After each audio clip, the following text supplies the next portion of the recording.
Hello, I'm Michael Azevedo from the Newburyport Documentary Film Festival, and we are here today to talk to one of the directors of one of the many great films that will be playing at this year's Newburyport Documentary Film Festival, which starts on September the 15th. So joining us today is Denny Tedesco. Denny is the director of just such a great music documentary called Immediate Family. Denny, welcome. Thanks, Michael. So we were trying to figure out the best way to talk about the film, and I think the absolute best way to present what this film's all about is to run the trailer. So let's do that, and then we'll chat about it for a bit. Thanks. KLOS. In the early 70s, you couldn't pick up an album and look at the liner notes without seeing these guys' names. Not only did they give birth to this music that they're playing, they're as much the author of these songs and of this music as the artist that they did it with. The creative input of these session guys cannot be overstated. It can't be overstated. Russ Kunkel, Lee Sklar, No one can tell me that I'm doing wrong. Danny Korchmar, Waddy.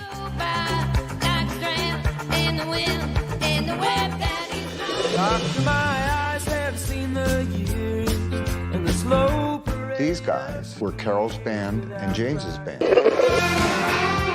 We would do a whole project with someone, and then you go out on the road and perform it with them. It was a new way of doing it. Make an album, and then the rest of the time we'd be on the road. We'd come to album tour, album tour, album tour. But it was really album tour, tour, tour, tour, album tour, tour, tour, tour. They were there for the song. They wanted it to be the best it could be.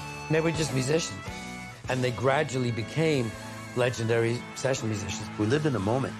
That song was great, and that record did great. Next, what's next?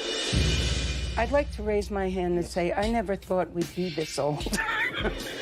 I think what keeps us together is because we can. It really genuinely is fun to play this music. All I can express is an admiration for these guys. You do feel like a unit, like a family.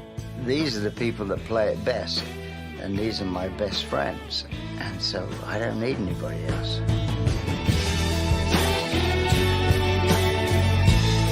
I feel like the luckiest guy in the world that I'm able to play, with my best friends.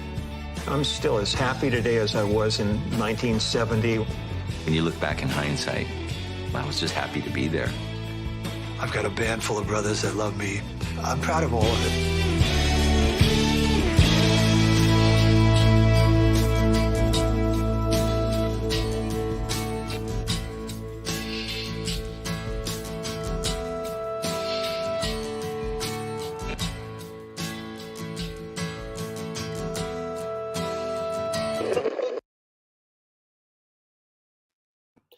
So Denny, the world of session musicians is something that you know quite intimately, and share with our viewers why that's the case. Well, my first film I worked on, or I produced and directed, was The Wrecking Crew, which was the story about my father, who's actually behind me right there, Tommy Tedesco. And he was a session player in the 60s, 50s, 60s, 70s, and they did all the rock and roll in LA. And they were never recognized for their work. And before he passed away, I started filming that project. And that became a project that took 19 years to make. But we got it out, and it did extremely well over the years, around the world, actually. And so when this project came up, I jumped on it. I was like, oh, this is really the next step to the Wrecking Crew. Because this is the early 70s. Times had changed. My dad and his guys went different ways. Yep. These are the new Turks, the new guns. What is it about a session player? What's necessary for a session player? Maybe their psychological makeup, maybe their ability to collaborate. And it seems like they are simultaneously making the song their own, in a sense, but, in their various instruments, while not overshadowing the lead artist. Exactly. I mean, they always say it's always about the song first. It's not about you, it's about the song. So I asked my father years ago, I said, what is the difference between a session player and let's say maybe you know, a specialist. And he said, the door's closed. You know, when you get there, you don't know what they want. So dad will walk in, open the door. He's got a piece of paper there. And it's like, oh, okay, they need mandolin. He goes for his mandolin or his banjo or his acoustic or whatever. He has to play multiple instruments. I'm not saying all these session players do, but that was his thing. And he says, I can I'm not the best, you know, blues player. I'm not the best rock player or the best jazz player. I need to give you an idea and I need to make it the best. It's basically these guys they can read, most of them can read, but they have creativity beyond other guys. You know, they bring a life to it and they support their artist. You have to give your artist confidence. It's, you know, it's not being on the road with even though these guys are road guys too. Yeah, well, yeah, that's an interesting distinction because I've actually watched The Wrecking Crew a number of times. Great, great film. Thank you. And Immediate Family, one difference being that these guys were in the studio with, I mean, you see a bit of it in the trailer, but talk about a who's who: Carole King, James Taylor, Jackson Brown, Don Henley, Linda Ronstadt, Neil Young, Phil Collins, Stevie Nicks. Goes on and on. It's and crazy. then many of them are on the road with these guys too. And that is the big difference. The touring and the studio work both happen, but the cohesion remain. Here's the difference. When my father was in the studios in the 60s in LA, you did not leave town. There were two reasons. Work was so plentiful. And it was like, there's 8 guys ready to take your spot if you get out of that chair. You know, so, and it didn't pay well. I mean, road gigs were not that great. You know, you didn't want to do that. And you did it because you had to. Mm-hmm. Things started changing. FM comes in, you know, radio comes in. Now they're playing LPs. Things are becoming different. Now you're seeing guys, you know, take time. The record companies are taking their time with these albums. So when these new guys are coming in, like Leland and Russ and Danny and Waddy, they're at the greatest. One of the light bulb went off when I was interviewing Peter Asher. I said something about legends. He goes, they weren't legends. He laughed at me. He goes, they were my friend. They were our friends. They didn't have the studio chops in 1970, 71. I mean, Russ kind of almost did because he did Joni Mitchell's Blue, Sweet Baby James by James Taylor, and Tapestry by Carole King in 1 year. And this is Russ Kunkel, the drummer. But most of the guys didn't. And so they, all of a sudden, the artists who are their friends now, they go on the road to support that album. You would never have done that in the 60s. It never did that. And they were so strong as players, they could come back. Now the business changed. Oh, who's on James Taylor's album? Let's get them. You know, and they're available. And that was the difference. One of the things that's so great about the film too is it's pretty much wall-to-wall music. It's you know, it's and as I was watching the film, one question just kept blinking like a red light in my head. How did you clear all this music? Yeah, it's funny because it's all cleared, but someone said that to me recently. I was like, how did you even think about going for it again? I went, it scared the bejesus out of me when that person asked that question. I go, I don't know. Why did I think I could do it again? You know, the first one, there's 110 songs, but it did take 19 years to get it, you know, get it done. Yeah. But that was about economics. The record companies and labels came through. They really did. The records and labels, we only had a couple songs we weren't allowed to use in this. But the production timeline was considerably shorter, correct? Much shorter. It was like, actually, we started just before COVID. I got most of the stars, thank God. I got Linda and Carole and James and Jackson, all of them in before COVID. And then COVID hit and went, oh my God, what do we don't have the guys in the band. And, you know, and not to be so blunt, but everybody's in their 70s. You know, we're all up there. And it was like, so we slowly got them, you know, recorded and filmed, and we went and started building again, and we got through it. And we got David Crosby and Henley, so it was good.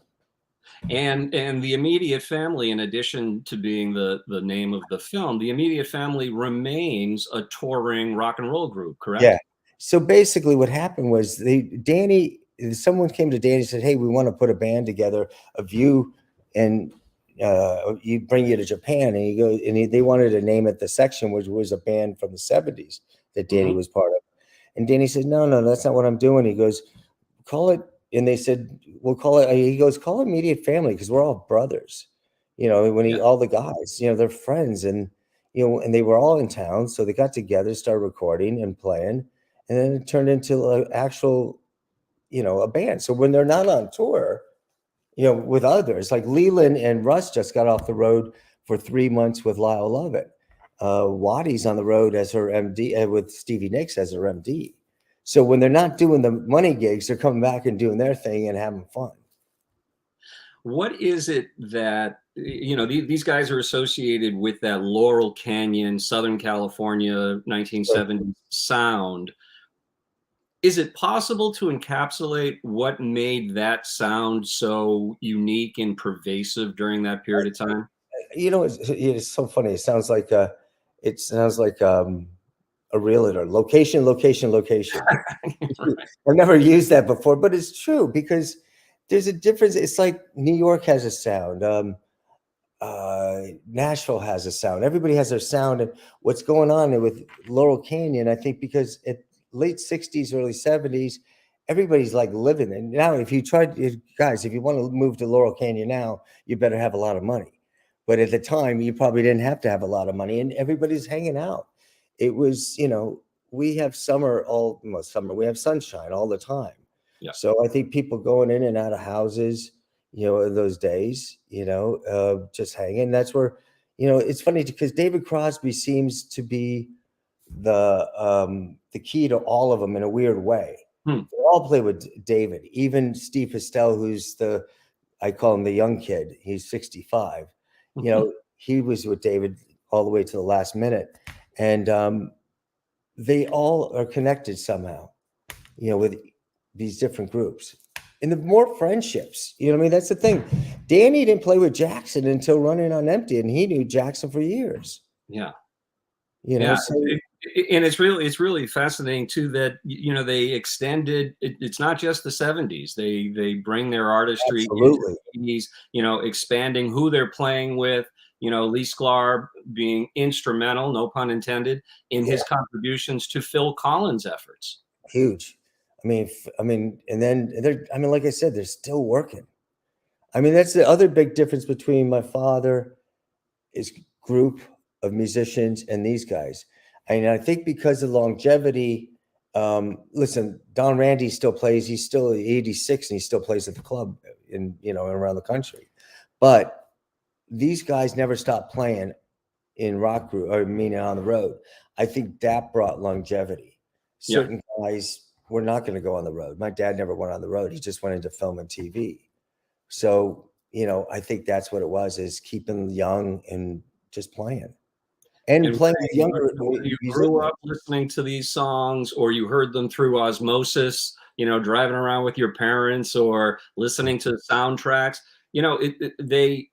It seems like they never leave the atmosphere with the rise nowadays of things like yacht rock and satellite radio that has there's a channel called The Bridge on Sirius that's dedicated solely to this. I would say of The Bridge, probably 80% of what they play includes some members of the Immediate. Oh, absolutely. And it's bizarre. It's funny because I was in airport in Burlington the other day, and I heard, Stevie Nicks playing, and it was Wattie. It's like, and it happens. It's been my whole life. I've had that though with my father, his stuff, in the 60s, and just, it's kind of nice. Well, I can't recommend the film more highly, and really encourage folks to come to the festival, see this movie. It, as I said, it's wall-to-wall music. You're going to just have a great time, and be interested in seeing stats of, after folks see your movie, what their stats on Spotify and Apple Music are and whatnot, because I bet you they're running to listen to that stuff. I know it's wrong to play with Spotify, in some ways, because they don't pay the musicians well. But I did create a Spotify list for Immediate Family, and it was fun to do it because it's actually, I've created, I think it's on the website, which you guys could see the outtakes actually. That's been the best thing, Michael, is outtakes where you can't put your children in the film. Oh my God, there's some funny stuff, you know, so you can go there, like it's immediatefamilyfilm.com, and see that list as well as outtakes. We will definitely check that out. And Denny, you're going to be attending the festival. That's great to hear. Yeah. Yep. I'm ready to go. That's I got wonderful. one bag packed, halfway there. That's great. So as I said, festival begins on September the 15th. Your film will be playing on September the 16th at 7:30 p.m. I'm going to take a minute now to thank our sponsors. And Denny, I really want to thank you for your time and for this great film. Thank you. Thanks, Michael.